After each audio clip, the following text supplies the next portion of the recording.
I am holding in my hand the most difficult schedule in the Big 12. Mark Rogers TV rating that ranking all the schedules in the Power 5 plus the major independents. That's number 68 all the way up to number 1. We have landed on schedule number 29, and I remind you that if you want to follow college football and be way ahead of your friends in discussing and debating the game of college football, you follow me on Twitter, like me on Facebook, and subscribe to my YouTube channel right here. All right, Texas, the Longhorns, number 29 in the nation, toughest in the Big 12. Why?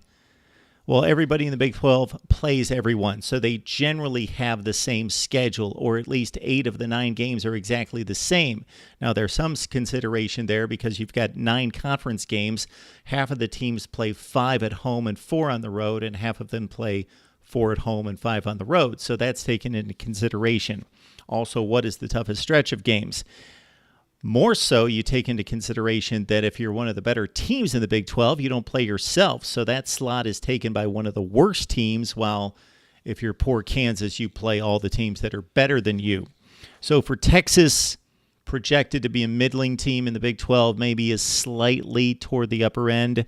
That's taken into consideration. But what makes this the most difficult schedule in the Big 12 and slightly tougher than Oklahoma, even though the Sooners have to go to Columbus, is because Texas takes on Maryland and USC. So they get a mid-tier Big Ten team, maybe slightly less than mid-tier, about the 9th or 10th best team in the Big Ten, and they take on the best team in the Pac-12 in USC in the Coliseum in Los Angeles, Week 3.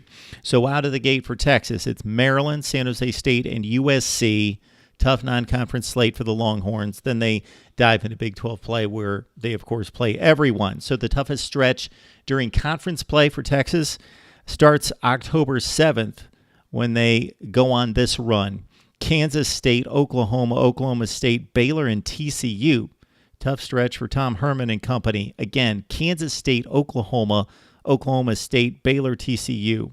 So it's Oklahoma, Oklahoma State, likely the 2 best teams in the Big 12 back-to-back for Texas. So if they are to survive and compete in November in the Big 12, they're going to have to get through that stretch in good fashion and probably defeat at least one of the 2 Oklahoma schools. Best schedule in the conference, most difficult at number 29 in the country, belongs to Texas. Let's talk about it right here on Mark Rogers TV.